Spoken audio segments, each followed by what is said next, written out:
Welcome back to Next Gen Interviews. We haven't seen you for a while. Hello to all our subscribers. We have a very special guest, Ricardo from Hyperblast Games. Welcome to the show. Hi, everyone. Hi, Matthew. Thanks so much for having me, man. Yeah, no problem. All the way from Connecticut, USA. Originally, he's actually from Portugal. So, Ricardo, tell our audience why you moved to the United States. Wow. Okay, that's not going back in time. It's like 6 years ago. It was kind of so I met my wife. My wife is from here, although she's Portuguese, but she was living here. And then, she went back. We married there. Then I'm an IT engineer. I had a job opportunity over here. Currently, I work as an IT director of a software development company, not related to gaming at all. This is just a crazy, hobby that I have, but more in the web and mobile space. So I got that invite. I accepted it, and then I moved here in a working visa. Okay. So now I have my green card, and I'm on my path to citizenship. Congratulations. Thank you, man. Thank you. So I moved with my family, and so on and so forth. So your full-time job is IT. When you started this game, Hottie the Sausage Machine, as it does take off and the rest of the games take off, are you going to shift from a full-time job into the gaming industry full-time? It's hard to tell.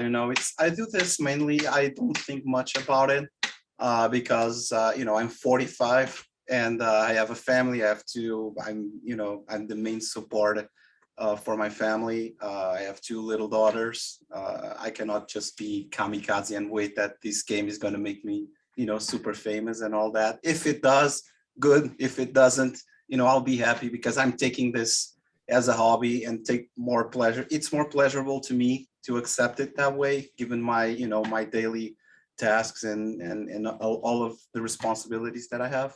So I don't quite think of, doing like a kamikaze approach of turning, 180 degrees to the other side. It depends on the opportunities and on the things, but at the moment, I don't think of doing any special, change in my life. Okay, though that makes sense. Having two kids, I mean, your main priority is obviously IT, and then you can do the games on the side. So, tell me a little bit about the game. How long it took you from the dream and inception to actually full completion, if it's fully completed? How long did it take you? Yeah, no, it's not yet full completed. The game has almost 1 year in fully active development, and it has gone through many iterations and many changes. Mainly because I don't know if it's because I do this as a hobby and I don't, I'm not super rigid on me in terms of creativity. I try to, instead of having like a fixed, like a very rigid game design document, I am more loose and I try more to follow an improvisational style of game development. Okay. So it started out, It started out like a year ago where I started doing some iterations on the idea of a sausage that is able to enter a sausage machine. So it's in a production line.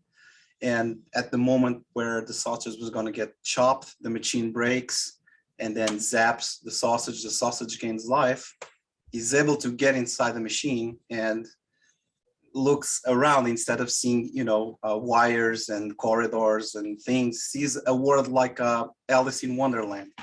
That's kind of the idea. And okay. It's like magical stuff happening.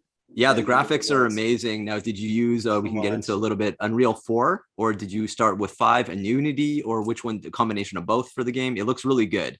Thank you so much. I'm using Unreal Engine 4 at the moment. I haven't yet tried Unreal Engine 5, mainly because it's not yet a final product. It's still ongoing and still beta, alpha, pre-alpha, and things like that. And I know from my experience that there's a lot that needs to be put into it. And shifting my game to an engine that's not yet fully completed, I think doesn't make any sense. I feel like I want to play with it, but because my time is so limited, if I'm going to distract myself in doing prototypes just to check out how cool Unreal Engine is, I think I'm going to shift away from the focus of my game.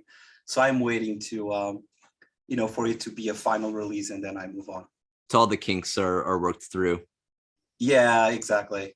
I started with Unity back in the day, if I can give a little bit of context on my journey. So Sure. when I started doing game development, so like I said, during the day I normally do mostly web development and mobile development for a company that I work. I manage a team, so it has nothing to do with games. This is more of a passion. And around 2 years ago, I discovered Unity and started playing, doing some little mobile prototypes, like simple, very simplistic games, like more of hyper casual style. And then I wanted to move to more of a PC gaming space. I started to do some experiments, and then I came across Unreal, and like I said, I fell in love with the dark side. I can at the time, if you look at today, um, Unreal, and it's a matter of preference. It's like sometimes people say, why do you pick Unreal and why don't you go with Unity or vice versa? I said, these are the top-notch game development engines in the market, right? It's like looking at Ferrari at a Lambo. If you have money to buy either one, it's a personal preference, right? So I think I prefer to go with Unreal, not because I think Unity is not up to the standards. On the contrary, Unity today is super powerful. All the games that Unity and Unity developers do, the pipeline is so beautiful. The graphics are. There might be a time in the past where you could look and see, wow, this is clearly, you can tell this was made in Unreal. And now that distinction is maybe with Unreal 5 and the new Nanite stuff that they're putting together, maybe you can now see a little bit of difference, but I think it's a matter of preference. But I fell in love with Unreal, and because I'm a programmer, I have a college degree in computer engineering and software development, so I'm able to code in C++ because Unity is C#. So my transition to C++ was natural. I didn't have any issues just learning the Unreal API. And I really love the engine. It has a lot of issues, as Unity has. It's not perfect. Nothing is perfect, but I think I felt my balance that I was looking for in terms for the game that I'm currently doing. Yeah, it's awesome. And from just experiencing the game, because I played some games on Xbox and PlayStation, it really reminded me a little bit of a combination of Unravel, if you're familiar with that one, Unravel 2 on Game Pass, and a little bit of It Takes Two. But you're a sausage. And yeah, but the background was so dynamic. Exactly. So like I said, the idea is more of it's a crazy idea that I had, because I was doing a lot of prototypes before where I use humanoid characters. I was trying to come up with something, and then I came up with the idea of, let's try not to use humanoid characters, something that is different. I really like that Sausage Party movie, so I thought, let me try if I am able to grab Blender, model a sausage, rig it, bring it inside the engine, and see how goofy it looks. And I started posting things. I posted on Reddit, and I started to get a pretty good reaction. Like in my Twitter account now is probably at 4,700 followers, but a year ago was like 100 or not even. It was like an exponential growth just because of the game and because of the things that I posted. That, well, maybe people, because I think that surprise factor, even now, I just posted a video where the sausage is like riding a wagon. People are looking, if you go to my pin. Yeah, I saw that one. Yeah. So you see a giant keg with wheels, and then it's like rattling all over the place. And then people, if don't know it, say, oh, okay, interesting, I like the physics. And then they double check again and say, wow, is that a wiener? That's kind of, like driving the carriage, like that unexpected factor that makes people like, wow, this seems something really odd and different. But people seem to like it because it's that unexpected and funny thing. And then I just don't want to make it like you said. I want to make beautiful worlds. I love environment design and level design. I think it's one of the things that I waste most time on. Normally I used to say that I have a defect. I cannot work with just block mesh. So when I try to just have squares and rectangles with no materials and on it, I don't feel good. I always like to start polish. I go against all the rules, all the great development game development books say don't polish too early because you're gonna get tired of the game. Just start with rough shapes, triangles, rectangles, squares, whatever, and block the level. I never do that. I'm unable to. It's my defect. I have to see pretty things, but it's the way I do it. Agreed. It looks awesome. And let's take a look at it. It's about a 2-minute video to show the audience. I was blown away by the graphic you'll see in a second. Thank you. Yeah, let's take a look at it. Just a little more to the left.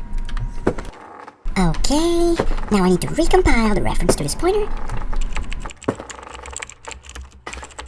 And I think we're ready to test here. Whoa! Hey dude, what's up? Welcome back. Are you ready to start? Let's do this. Let me take you back 6 months ago. It all started with a very rough idea in a quite improvisational way of designing a game.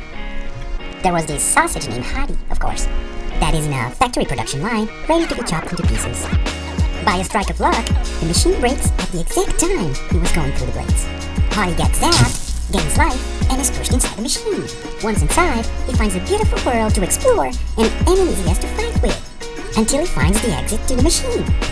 All this wrapped into an action platform game. Eventually, and after a lot of back and forth with this idea, and when I mean a lot, it's months and months of level designing programming, dude. I started to feel a bit empty on it, and decided to change it a bit. I moved away from the action platformer idea and slowly progressed into an action-adventure game. Yes! An action-adventure game with amazing worlds. But there was a problem. Let's just say drawing isn't my best skill. Fast forwarding to present time, I started to collaborate with an artist from Spain called Zaisi, and she does all the concept drawing and art for the game. It's so cool, right? And then, based on her drawings, I draw the landscapes in the game engine. Some of the assets I acquire, others I use Blender to model them. Currently, there are 2 levels that I'm working on. This one that you're seeing is what I call level 0, and it's an introduction to the game. This other one on screen is still being block meshed, and I call it a bumpy road to Sausageville. I'm still the main character in the game, yay! But I'm not in a sausage machine anymore. I'm a bit of what you can call a low-life nomad, that on a search for a better life in a town called Sausageville, finds himself accidentally discovering a plot by some orc pigs to build a sausage-killing machine.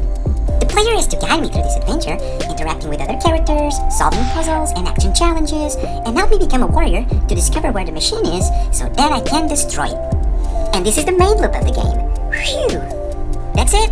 That's where I am. I'm sure you have a lot to digest now. So let's just stop here for today, and next week we'll start building the bumpy road to Sausageville level, alright? I have a request for you though. If you haven't already, please like the video and subscribe to the channel. It means so much to me. You'll do it? Yippee! Alright, now have a safe trip back, and see you next week for more devlog fun. Deal? Ta-da! That was cool. Thank you. Yeah. No, that was definitely a fun ride. And you do all the voice for the hot dog as well? Yeah, I do it all. Yeah, with tons of pitch shifting on my voice. So I record here. I also do all the hot dog animations and mocap. I have a mocap suit. It's right over there. If you can see it, okay. Yeah. Everything. I had a designer working for me from Spain, which helped me do some concept drawing and from in environment concept as well. Currently, our collaboration is on pause because I have a lot of to catch up. But I'm eager to reach the moment where I can unpause and talk to her again and move forward, because it was she would draw a lot and I just felt that I could. I still had a long way to go to catch her, because I'm doing all alone. And then I just paused our collaboration for a bit, and then once I'm ready to get back to it, I'll talk to her again. How long do you think the game's going to be when completed? Oh, it's gonna take a while. So a guy that I really admire, the guy that made Dark, you know, the game Dark, is a guy called Vlad Marhulitz. He was also like solo developing a game, and that game took him 10,000 hours to build. It was like 5 years. I'm probably looking at that time, unless I probably hire someone to help me out with the modeling. Because if I, if Matthew, if you ask me, is there anything that you might repent or you think you've done wrong? Maybe I overscoped the game for my first project, but because I'm a guy that likes commitment, and I have commitment, committed to an audience, committed to the people, my fans and the people who like me, I'm willing to continue with that scope until it's finished. I don't know how long it will take me, but I want to do like partial releases of the game, like demos, pre-alphas, alphas, and things like that, for people to not to be super anxious until the day of the launch, and maybe they help me out also testing the game. So probably we're looking at a around that time frame, unless my structure as Hyperblast games changes or evolves. It's really hard, man, because at the end of the day, you have a job, you have kids.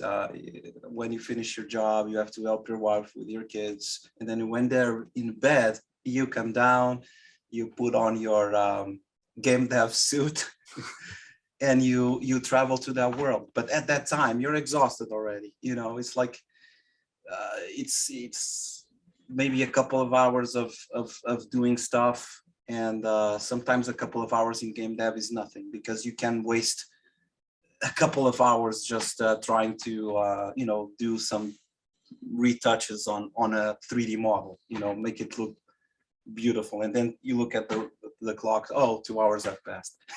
Right. So it's so hard. I always say that game development, and I've done so much programming in my life. I have a 20-year programming career. I have never done something so difficult as game development. It's really, really hard, man. It's not the program. It's just the programming already is hard, because you have to deal with physics, with movement, with real life, with mimicking real life situations into a simulated environment. But it's also all the stuff that you do as an indie dev, right? The modeling, the rigging, all the environment design, the lights, being careful with shaders, with materials. It's an entire world. Special effects, particles, all that you have to think about and do. So Right. to answer your question, it's gonna take a while. I hope people can still wait for me. Going toward, no doubt, going towards the distribution, are you looking at a PC based distribution? Are you looking at a partnership with Xbox and PlayStation? What do you think? Yeah, I'm looking mainly because the game is very high demand on graphics. It can only run on PC and consoles. I will not be able to run on mobile or anything like that. It's impossible. It's too much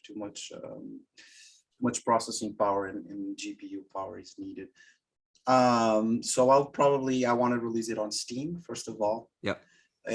But starting on itch.io, I'll start my first iterations on itch, because I think itch is a gradual learning spot for someone like me that's starting out as a game dev, instead of going to itch to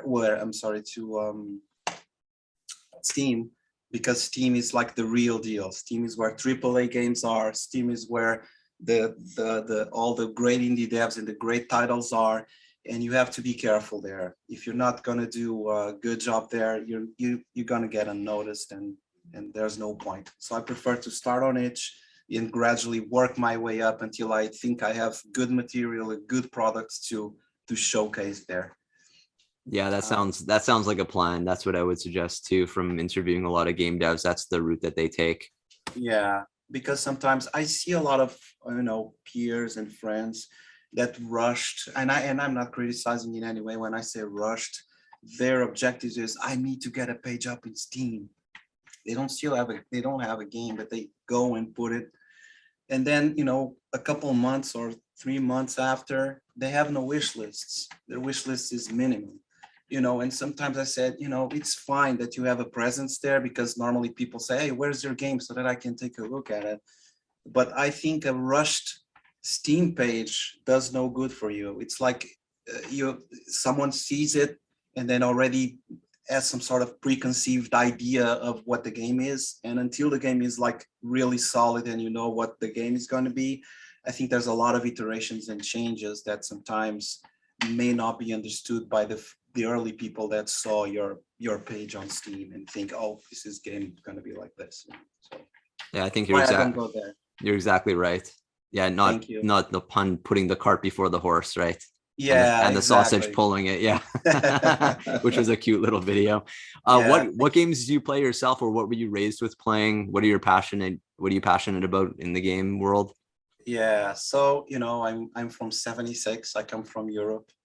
I started out my first ever playing, digital console maybe was, I don't know if you know, and if it was popular back then in Canada.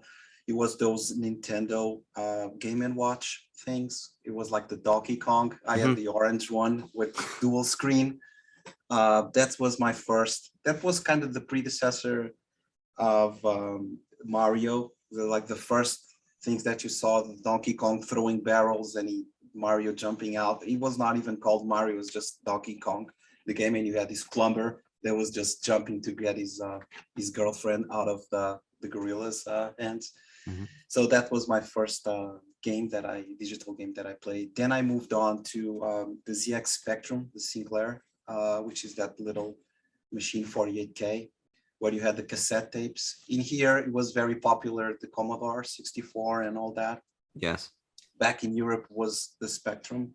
Okay. And we play a lot of games on the Spectrum. Even today, people are using emulators to still go back to those times. Great games that I have my memory.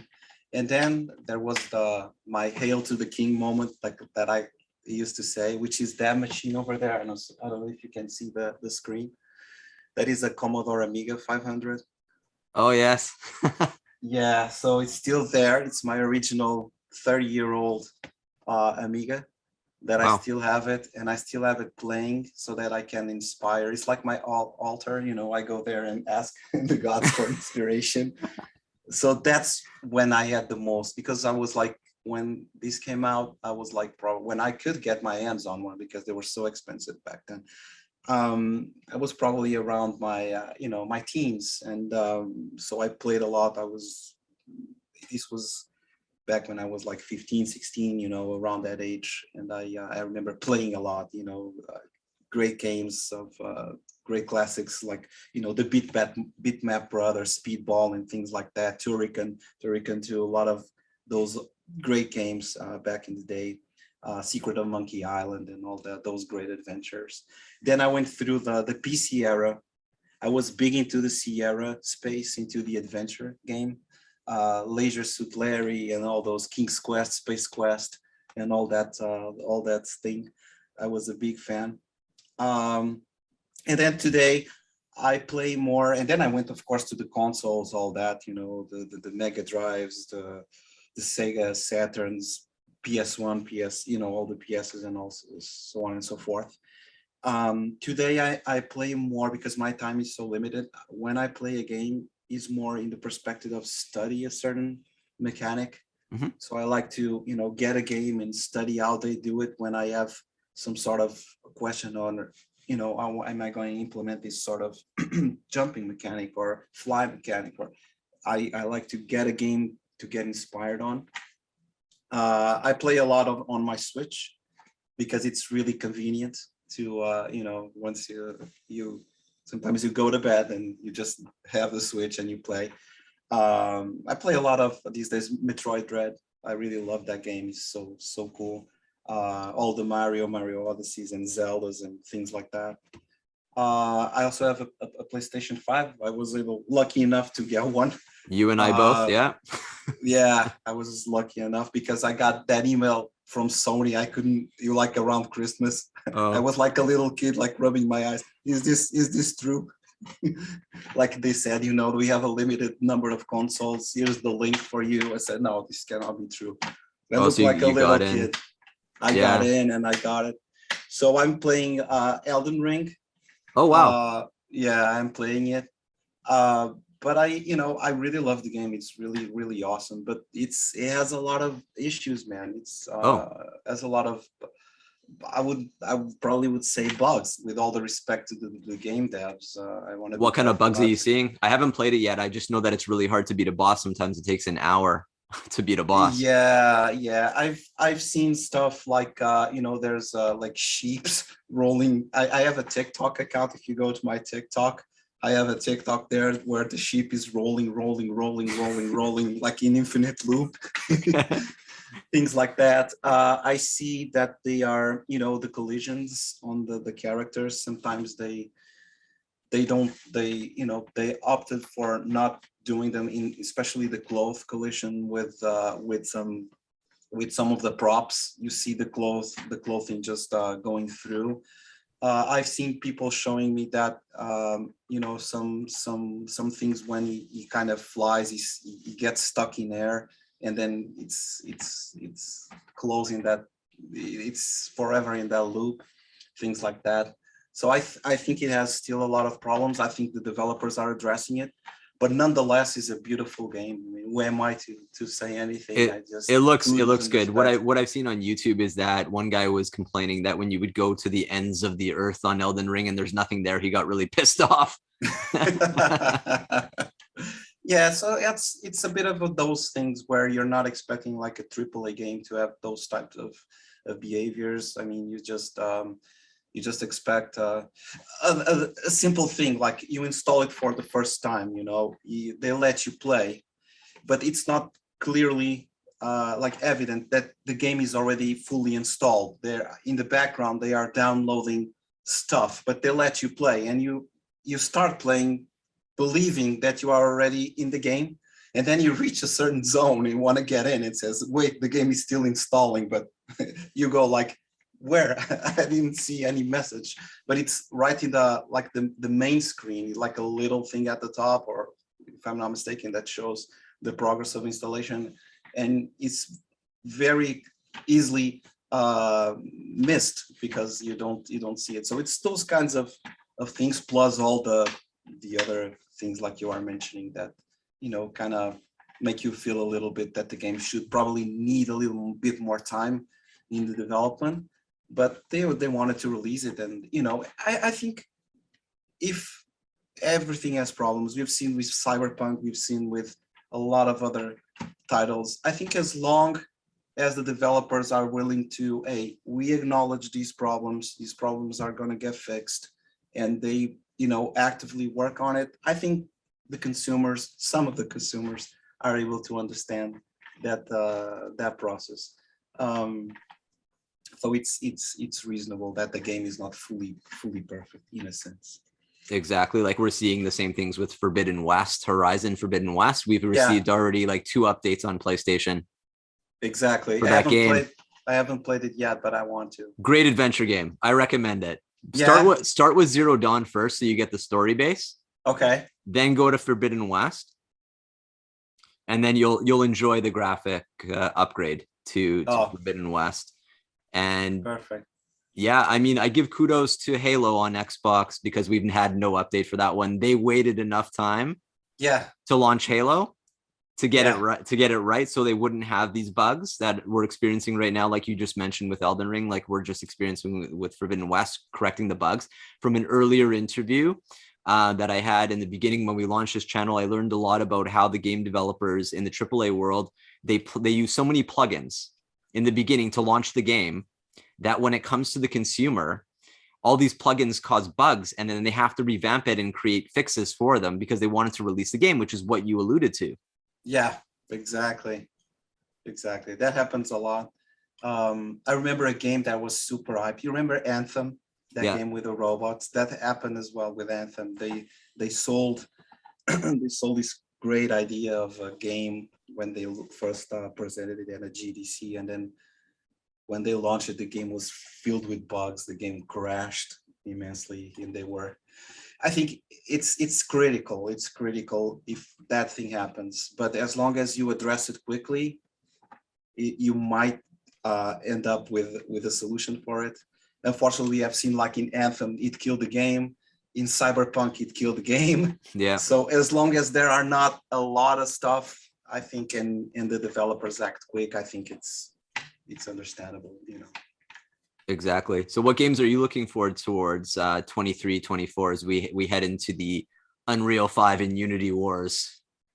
Oh, well, to be honest, I'm a sucker for everything that looks beautiful. You know, every game that has a good environment. I'm engine agnostic. You know, if the game looks good to me, I'll buy whatever it takes.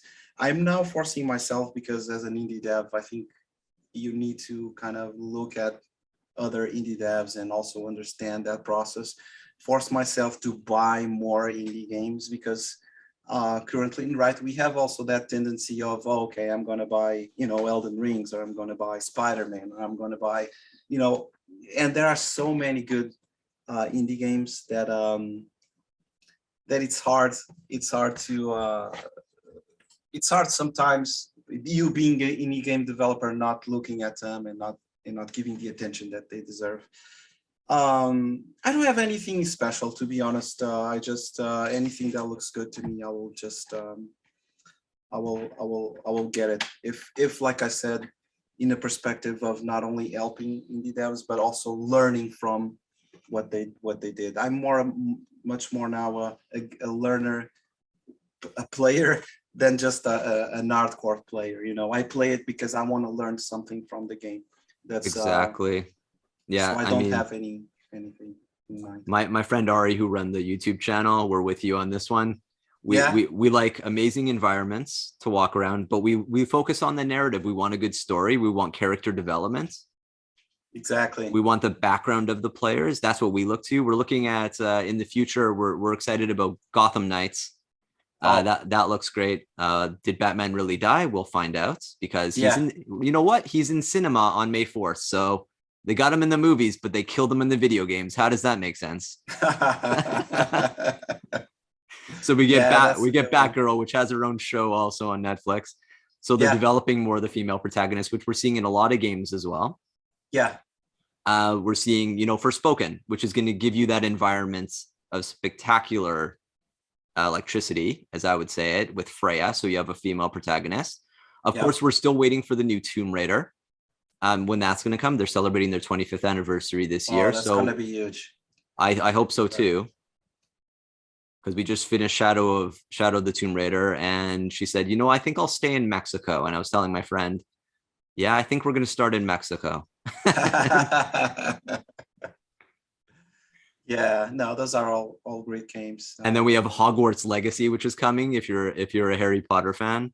Yeah, I am. My daughters are. Yeah, they'll love it.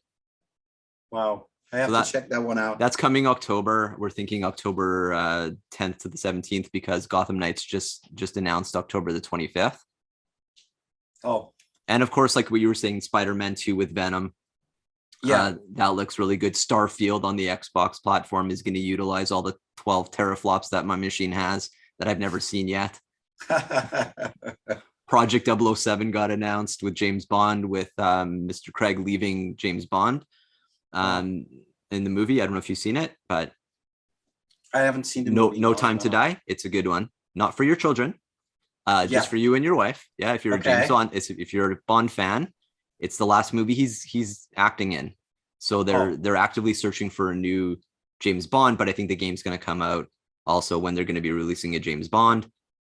You know, which brings me to my next question. A lot of the movies that are coming out, like Dune, for example, I'll give you an example. They won a lot of Academy Awards this year. They're launching a video game. Yep. And you're going to see this from the AAA games. You're going to have a game that's been developed, like turns into a movie, like Suicide Squad, which is taking time for development, going back and forth from game to movie. The Batman series, the Spider-Man series. We're going to see this more from Hollywood, I think, is as they launch more movies, we'll see the video games like Dune, which looks good also. We haven't seen too much gameplay on it, but What do you think? Where's the gaming industry going? Is it heading in the right direction with a nice blend between the relationships between the AAA and the indie dev like yourself? Yeah, that's a great question. Yeah, we've seen that in the past. Since I recall, there was always games that were made after movies, right? I remember being a kid and playing Rambo in Commando and things like that. There were in RoboCop and all those great games that moved. I think what you said is very well observed. Is that these days are more. And you see it on engines like Unreal Engine. So you see a lot of Unreal Engine users also being cinema folks. So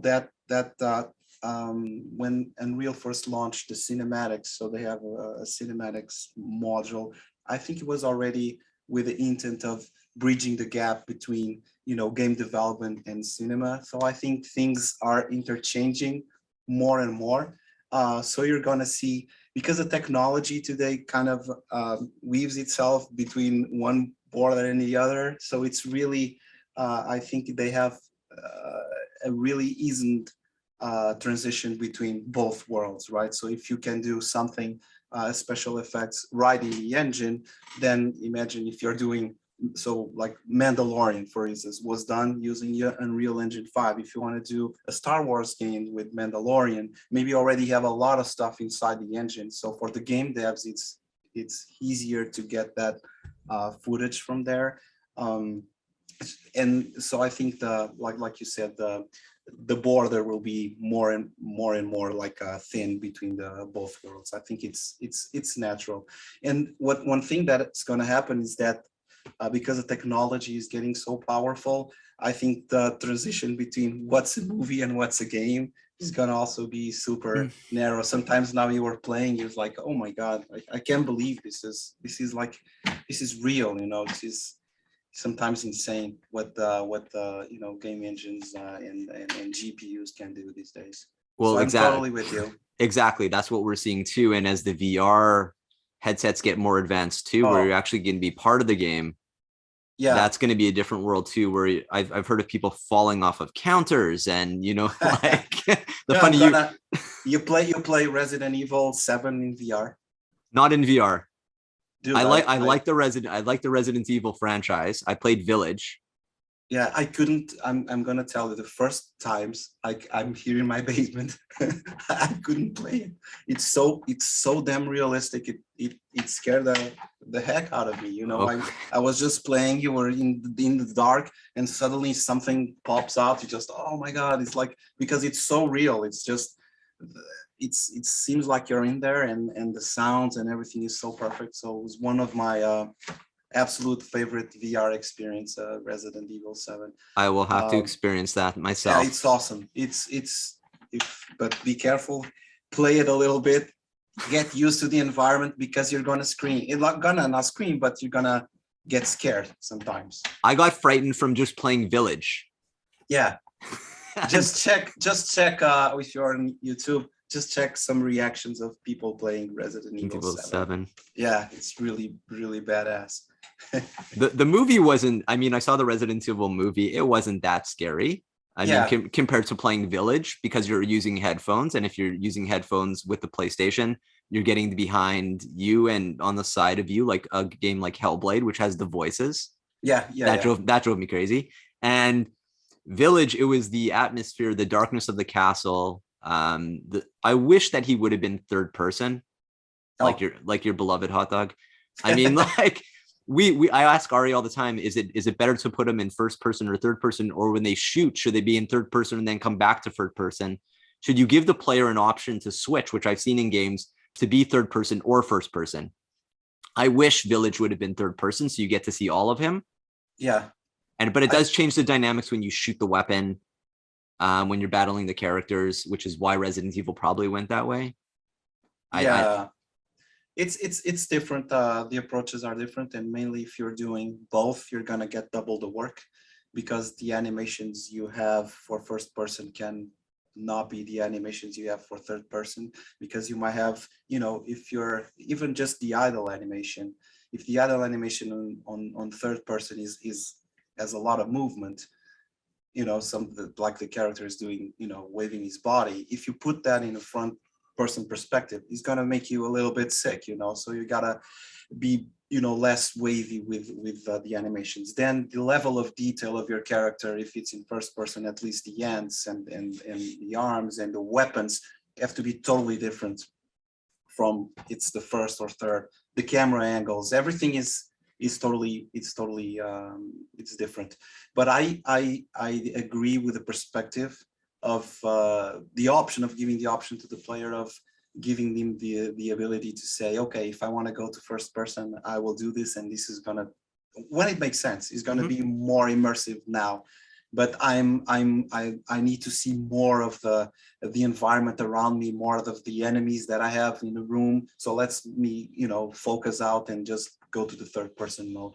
I think it makes sense, but a lot of it is a design choice and you know, lack of time, you know, you have to go with one or the other. You cannot just embrace both, because like I said, it's going to bring you the double the amount of work. Okay, that makes sense why games would take longer with the double animation, why they take 3 years to come out. That definitely makes sense. Yeah. Now, shifting to another question, are you up in the, do you know that E3 is canceled this year? Are you getting the tweets? Yeah. Okay, so it's canceled this year. Will they come back in 2023? Did you watch the Game Awards this year? Actually, I didn't. It's on my I want to see it, but I couldn't. I have to, like I said, my time is so limited that I have to kind of sometimes you know, filter myself for what do I see and what do I don't see. There's a guy that I absolutely love that says it's not, he says this in terms of books, but I can do this in a broader perspective. It's not what you read, it's what you ignore. And yeah, and sometimes you have to kind of filter what you want to see. You know, I want to see that, but I also want to see and I want to read more technical information on games. So if I only have a couple of hours a day, I have to kind of decide what's more important to me. Although that's important to know the tendency and to know where things are added, so that you're not doing something that the audience is not there anymore. I think it's also important for me to, you know, probably watch a video on something more that makes sense for the work that I'm doing. So I sometimes let it go, but I want to see it, of course. I need to get, you know, up to date with what's happening in the industry. Yeah, it was a great show. And if you like some of the bands, Sting was there, and Jeff Keighley did a good job. And they're going to be doing the Summer Game Fest because of E3 getting canceled. Yeah. And that's it. No, but that's a shame. It's a pity that they have to do it.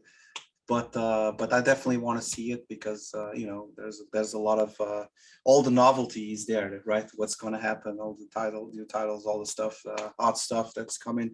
You got to see it. You cannot be in game dev and not see it. But like I said, sometimes I maybe I'm different.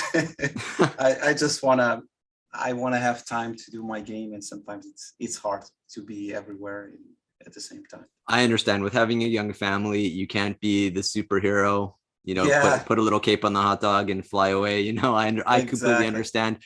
But I'd like to thank you so much for this interview. It was so much fun to see the video. I look forward to the next developments going on and towards the future, and definitely keep in touch. And yeah, we'll see what happens with him. And thank you so much. And my one word of Portuguese, obrigado. Perfect. Obrigado. I did once, and give my love and to your country, the United States, and to your family, and take time making your game. It looks amazing so far. We look forward to seeing the future of it. Thank you so much, Matthew. Thank you so much for having me in your show. It was an honor.